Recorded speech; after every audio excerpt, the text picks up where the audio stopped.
Hey guys, welcome back to part number 4 of my Eurofighter build. Can you believe it's part 4 already? So we've done the dirty bit of sanding and getting it ready for paint. So this video is all going to be about painting and priming. So we're going to start with priming it, getting shadow coat down, appreciating, getting the paint work on. And it's pretty simple paint work being Eurofighter. It's just camouflage, body grey all over. But if you remember, we're actually doing this 6th Squadron, which has this pretty cool middle stone and dark green camo tail and spine. Shouldn't be too difficult. We'll talk about how we masked that up and all that kind of stuff in this video. So let's go ahead and get started.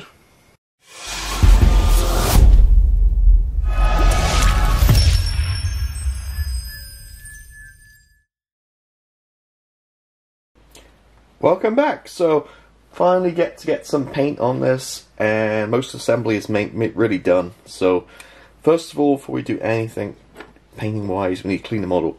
You can use some kind of airbrush cleaner or IPA on a paper towel and just wipe it over. In fact, I already got quite a lot of kind of surface around various parts. I'm not going to touch it with any more stuff, so I'm just going to brush it down. So get rid of all the dust from sanding and everything. So old toothbrush. Don't worry, I don't use this for my teeth anymore. It's actually an old kid's toothbrush. Just works great getting into the panel lines. And also, this is very good too, to me, is anti-static brush.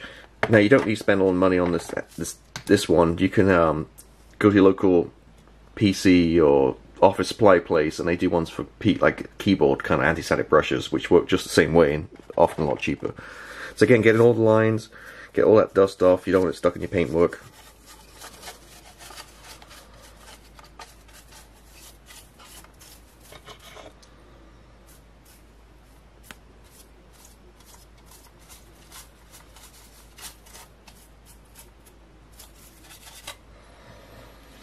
Okay, so now we're ready to put down some primer. Welcome to the spray booth. So before we hit the primer, we're actually going to do one quick step, and that is to paint the canopy first. So we paint it with the internal colour, which is obviously the first layer of paint on here, which you see from the inside. So on this, it should be the same colour as the cockpit, which is that kind of grey colour. I know we used MRP for the main cockpit tub itself, but that's a very thin paint, and I'm just a little nervous with the masking and stuff. It might kind of bleed, so I'm using something a little thicker. So I'm just gonna go with typical good old Tamiya XF54. So like I mentioned before in previous videos, 53 and 54 are good kind of matches for RAF, modern RAF cockpits. So it doesn't matter too much if it's the right shade against the inside. So all I'm gonna do is I'm just gonna spray the canopy and let that dry, then we'll hit the primer. So I'm just gonna switch on the air booth, the extractor.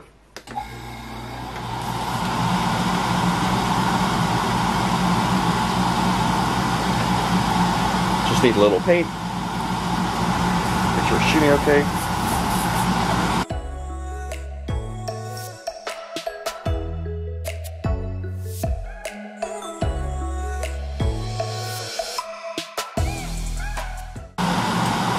Just add a little bit more. Another little drop of paint for this side.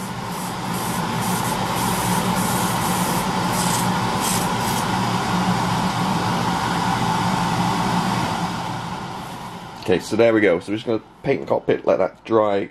Sorry, the canopy, should I say. Let it dry, and then we'll come back and hit the primer.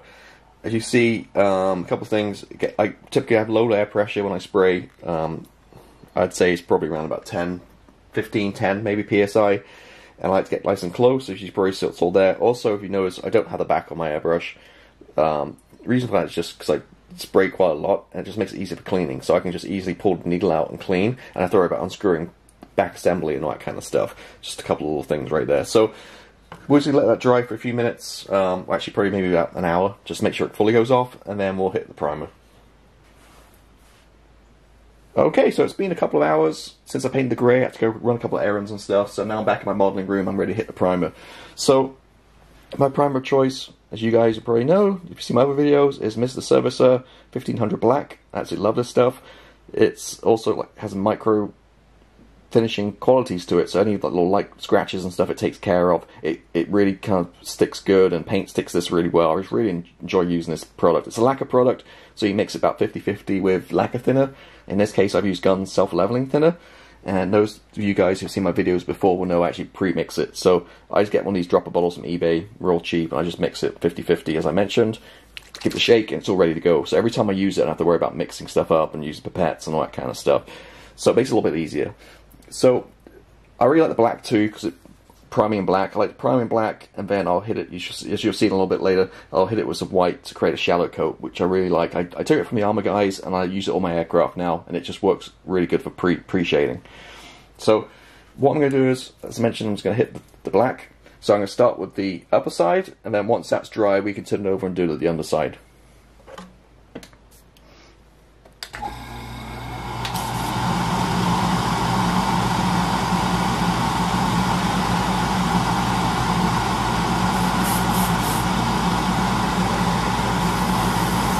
Start with a very kind of light misty coat first, just give it something to grip onto. And then we'll come back and do a wetter coat in a minute. I never do a flood or do complete wet coats in my modeling. I always do like thin misting.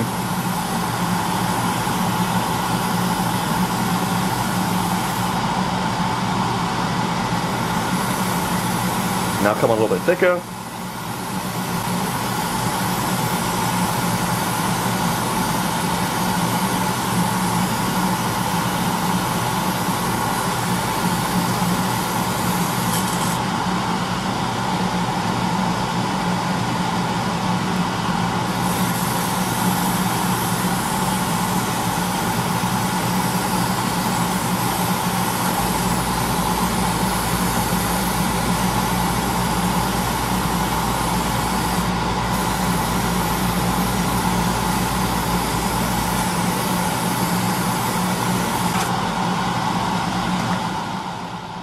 Alright, there you go. So that's the upper side. As you see, I go over pretty lightly with the coat, so I don't flood it, but do it pretty dry.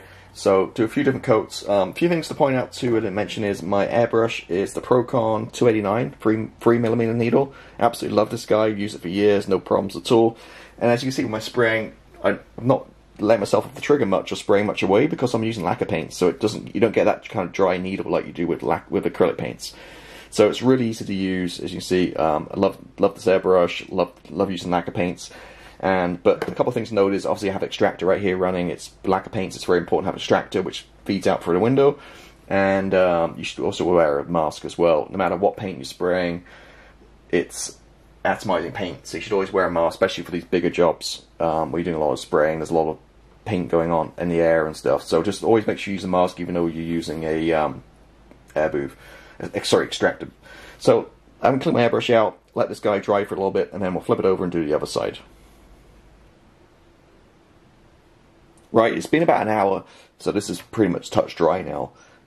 As you can see, there's some pretty gnarly scratches in here still. You can see in the paint work from where I sanded down some of these seam lines. Maybe I was using a little bit too much of abrasive sanding stick. So not a problem. This is actually the reason why we do priming, so we can take care of this before we get to the paint stage. So I'm just going to go ahead and sand. I'm going to sand these scratches out with a lighter sandpaper and polish them out, and then we'll go ahead and we'll hit it with paint again. So I'll take care of these two marks. That seems the only real big issue on here. But again, this is why we do primer in the first place, so we can take care of these issues. So right, I'm going to take care of this, and we'll be right back. Right, back. Literally a 2-minute job. So what I did, just to let you guys know, so using the Flory Models black sponge, has a slightly coarse side and a very smooth side, and this is a very old but still works green, which is fine sanding stick. So what I literally did was I just rubbed the main scratches out with the sanding stick first, and then using this again, I used the rough side first. Again, take care of the scratches on both sides, and then polished it with the polishing side. And it's really smooth now. While I was at it, I went ahead and just polished the rest of the fuselage with this very smooth side, and it makes it kind of silky smooth. Just good housekeeping, just between layers. I don't always do it, but while it was in my hand, I went ahead and just took care of this. So each layer is smooth, so you don't get a build-up of crap and stuff and rough texture. One thing to always remember too is whenever you're doing a little sanding between painting, to always get rid of that dust so you don't spray on top of it. So again, with my anti-static brush, I just went over the whole thing, just gave it a good brush, and did the underside too. Get rid of all that dust and sanding junk. Cool. So, pretty simple. So what I'm going to do now is I'm just going to spray these top of these two wings, and while I got it in the brush, I'll just flip it over, and I'll go ahead and do the underside as well. So, safety first, put my mask on. Extractor.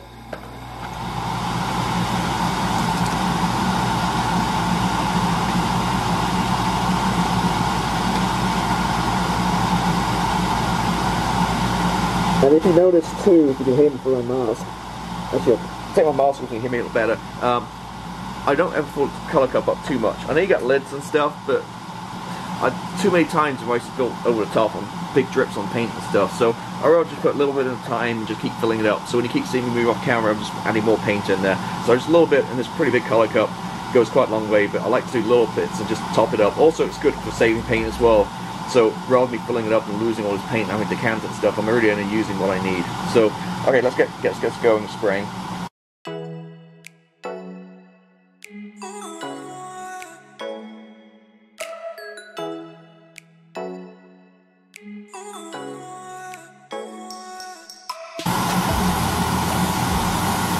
Starting with that dusting coat again, and then I'll come in and do a couple of thicker coats after. Just quickly moving it over. See how close the airbrush is. Well, low air pressure, and I'm about 2 or 3 inches away from the model. I'm not way far back spraying.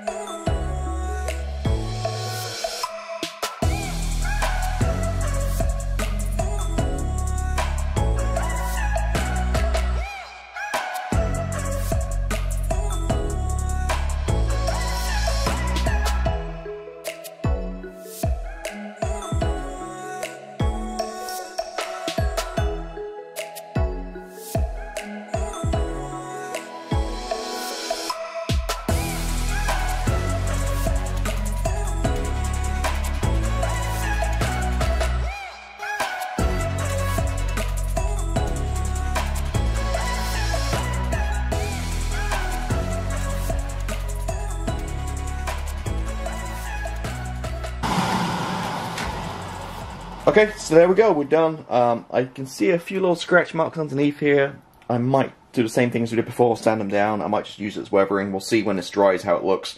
But that's pretty much the priming coat on. So let this dry for a little bit and we'll come back and create the shadow coat.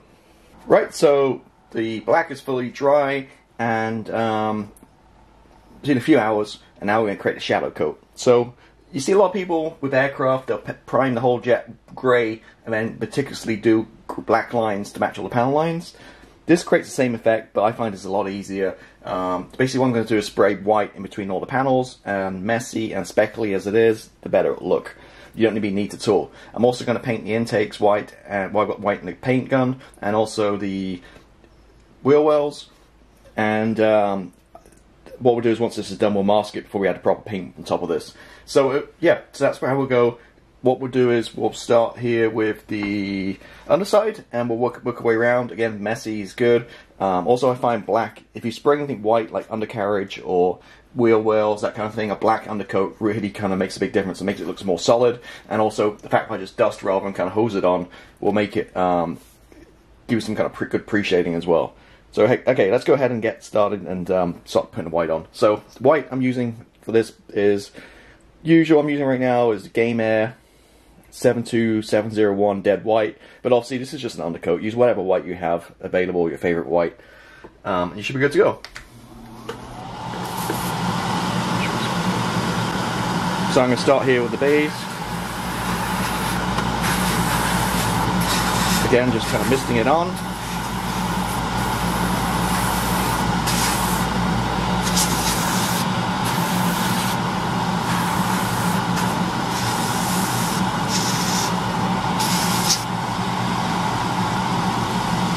Pressure down a little bit.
Okay, so that's as quick as messy as it is. You can see how I did it there. Now, you see some speckles and stuff, that's not a problem. If it's the bright, I'll maybe give a quick rub over the sander just to kind of cut it down a little bit. But generally, it's all going to be covered up. One thing to note is this is acrylic paint, whereas I normally use lacquer paint. So you can just see the difference of it drying on a needle and creating those spitting and wasn't quite flowing as nicely as lacquer paint does. So that's why I really prefer lacquer paint. It kind of gives you the demo. But you see it's messy, just kind of a tone. Also just holding the underwing, so once it's as dry I can flip it over and do what I was holding it with my gloves. Using gloves so I don't get fingerprints all over it. And that's pretty much it. So let me finish off this shadow coat on the underneath when this dries, and nose cone and a couple other little bits and bobs. And then we'll come back and we'll start talking about the proper paints. Okay, so now we've got the shadow coat on and dried. We're ready for the paint. So this is pretty easy. Eurofighter is going to be camouflage grey, or what's known as barley grey, same colour all the way over. So no demarcation lines or anything. The whole thing's going to be painted the same colour. And as a reminder, I'm doing a special scheme for 6th Squadron, Lossy Mouth, which has the kind of camo, World War II camo spine and tail. So what that means for us is we're just going to paint the lower half and paint the upper half the grey. And then once that's dry, we'll mask it off and take care of the camo stuff.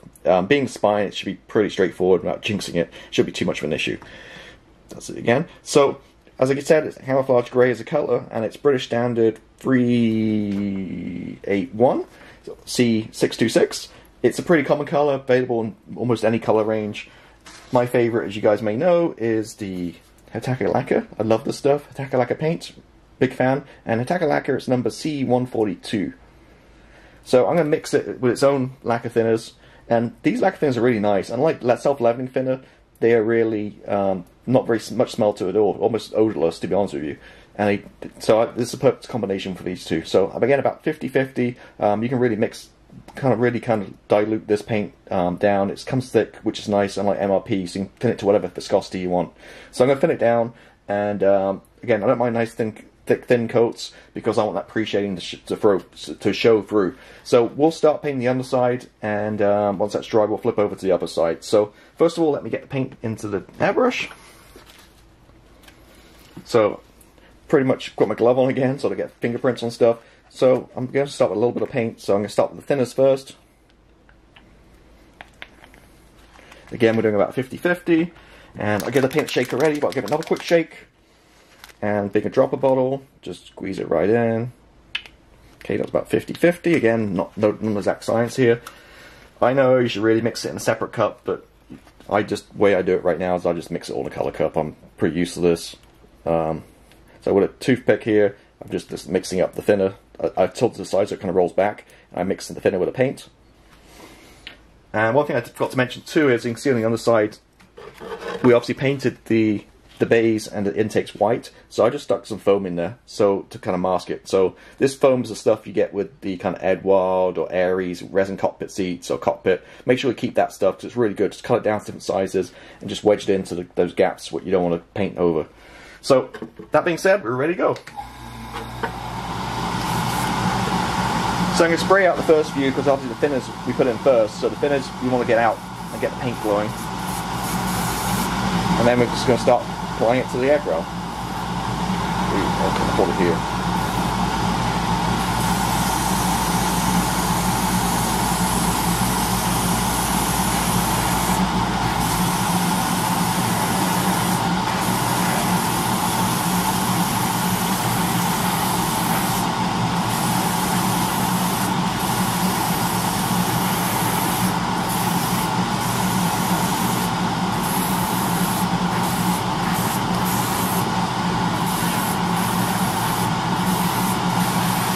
And again, you see I'm not hosing this on, I'm just going lightly, and I want this pre-shading through to show through for some weathering.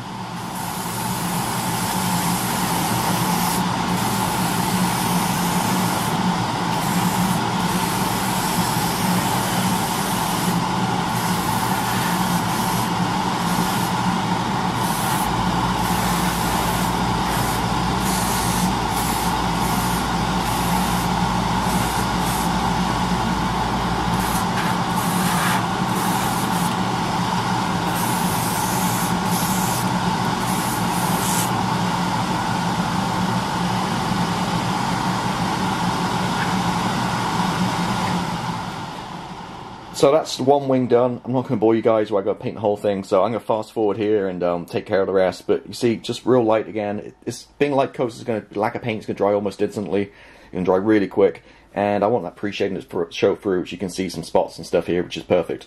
Just again, light thin coats and just low air pressure, and just kind of just sprinkling it on basically. So I'm going to go ahead and paint the rest of the aircraft, and we'll come back once we're done. Okay, as you can see, or maybe not see, is the grey is fully painted, and that's all good. Let that dry. Then I masked up the spine, just the usual Tamiya tape. I think I used a 6mm, and then just attached some paper towel to the outside to cover the wings. You can see this. It's interesting actually. You can see kind of overspray right here, so you can see how important it is to kind of cover your stuff up. I just used for the local hardware store, I think of Home Depot, I have the really cheap masking tape. I think you get 2 rolls for about $3 or something. The blue stuff is really expensive, but this stuff is cheap, and I use this a lot. I definitely detack it and take away all the stickiness where possible, but it's rather than using Tamiya tape for a lot of stuff, I use that for the edges, and then I use this to backfill it. It's just way cheaper than using the yellow tape all the time. So as you can see, also the spine's been painted. Now the colour on this, again I'm going to show you this, is Middlestone and Dark Earth, which is doing a little bit of research, is a World War II RAF North Africa colours. Now I went through my paints, normal paints. I don't have Middlestone, but lo and behold, I actually have it in model colour, the old Vallejo model colour. Middlestone 70882. Now this is hand painting. For hand painting, it's very thick, so I just really kind of thinned it out with some. I have some airbrush cleaner, Vallejo airbrush cleaner, and made that real thin and airbrush fine. So then I airbrushed it on, left a few spots where I know the Dark Earth's going to go. So this has been done already. I did it last night actually. So today's a new day, power editing, and should be ready to go ahead and paint the dark camo parts, which I'll be using. Go back to my usual lacquer Dark Earth from Attacker orange line, and that is C009. This comes in the RAF World War II box set. So this will be the dark shade. So again, as we go back to here, you can see dark there is across the spine and a little bit at the front too. This picture's okay, but these instructions really suck when it comes to like the overhead, because you can see how small that is. It's kind of really hard to see, but you can get the gist of it. So that's where we're going to paint. Then once we're done with that, all's left to do is to paint paint the top of the tail and down the edge, and the front, the nose cone, medium grey. Also there's an aluminum band, or aluminium, depending on the mold, that goes back here as well. As you know, there's no exhaust right now, that gets painted separately, and at the very end we'll add the exhaust. So that's it. So masking, my preferred method recently is using Clever Putty, also known as Panzer Putty. I think it's the same stuff, they just rebrand it at AK at a higher price, but you can get this on Amazon. Clever Putty. Now this self-levels, and it's really hard to get out. Once it self-levels, it fills the whole bottom up, and it's really hard to get out. But basically it's this putty, it's really kind of stretchy. I think I showed you guys this before, and it just works really good. Like I say, it self-levels. It doesn't leave any marks in the paintwork. Well, hopefully never before. I was hoping it doesn't jinx it saying it now. But basically just mold it to whatever shape you want. So, I mean, if you look at the back of the tail, it kind of goes around a little bit like that kind of thing. And then we just, all you then is just apply it. Push it in and apply it. And then you're good to go, and go ahead and spray. I wouldn't leave this on like overnight or anything. I usually, especially using lacquer paint, it dries pretty quick. So I leave it on about maybe 5-10 minutes after I sprayed, at which point the paint's almost gone off. Lacquer paint dries pretty quick, as I mentioned, and I just pull this off immediately. And like I said, I used that recently for my Phantom, RAF Phantom, worked great, and also my B17 I did in RAF colours the past few weeks or so, and yeah, really like this stuff. So again, this is the Clever Putty. So let me go ahead and start masking this up. It's going to be easy for me to do it off camera, so I can really get in there and get it to where I need it to be, and we'll get that sprayed, and then we'll move on to the medium sea grey, I guess, for the rest of the stuff. Right, so I've painted the dark earth, let it dry for about 5 minutes. Being lacquer paint, you know, it goes off pretty quick. I won't certainly get my fingers on there to touch it, but it's good enough to kind of work around. So you can see kind of what I did with the... I kind of hold it up a little bit and see what I did with the clever putty, how I masked it off. Oh, yes, the neighbour's dog barking in the background. And I just, again, use the cheap mask tape just to fill in the gaps. So let's take it off and see how it looks. So I'll get rid of this masking tape first. Doing this live on camera. And see, it just comes off in one big lump like that. And that's it. As easy as that. And no marks or anything. Perfect. Spine right here.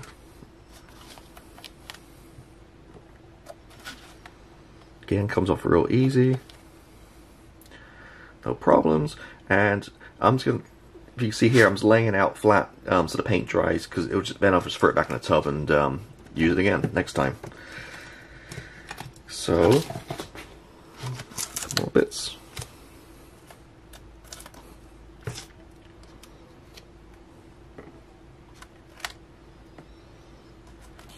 I really find it's I really like this clever putty stuff. I just find it way better than using the old like blue tack or white tack worms for this kind of camo.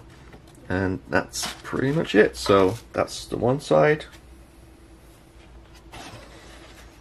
and the other side. And once I'm also going to paint the grey first, but once we take this paper towel off and stuff, you can see it's a really, really nice contrast against the grey. It's going to look really good. Something a little bit different. So that is that. So I'm now going to leave this a good little bit of time for this paint to go off, and then I'll go ahead and start with the medium grey at the top, and this down here, this part, and the nose cone, which is separate. Then we'll come back and we'll do the aluminum bands at the back for the just in front of the engine exhaust. Okie dokie, we're done with the paints. So looks pretty good. Pretty happy how it turned out. No real problems.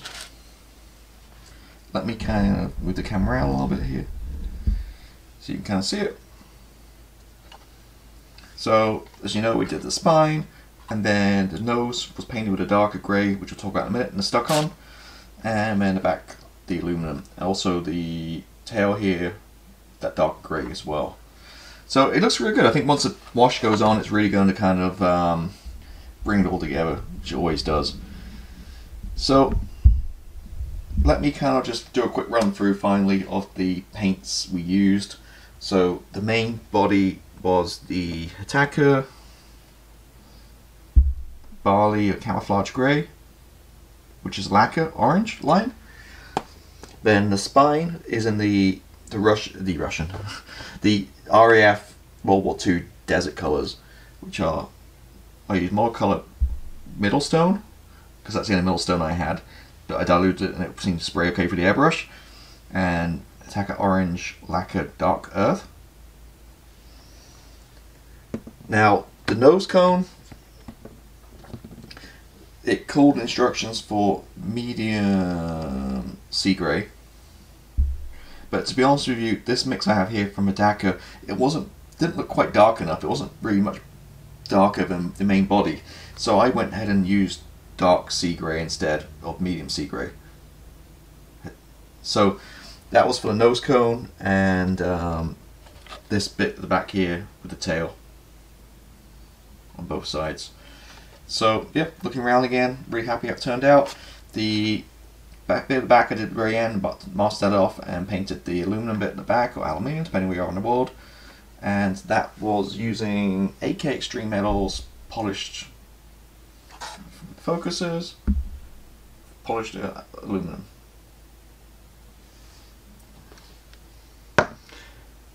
And that was pretty much the lineup. Just a reminder again, it was primed in Mr. Servicer 1500 black.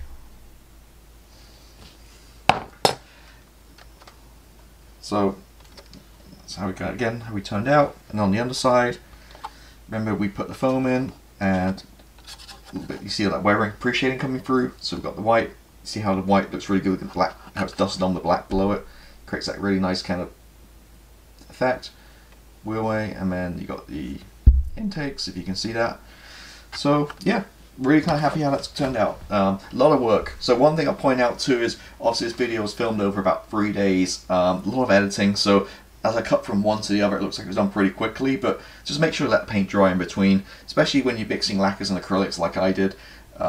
Just give it, you know, plenty of time for that paint to dry. There's no problems at all mixing lacquers and acrylics. I mean, painting on top of each other, either way, I have acrylics on top of lacquers or lacquers on top of acrylics, just as long as that paint below it is fully dry and not wet, and you're not flooding on over the top of it. And that's really it. So again, just between each level, just take plenty of time. Ideally after the primer coat, you know, leave it a good 12 hours, if not 24 hours, and then between the paint stages too.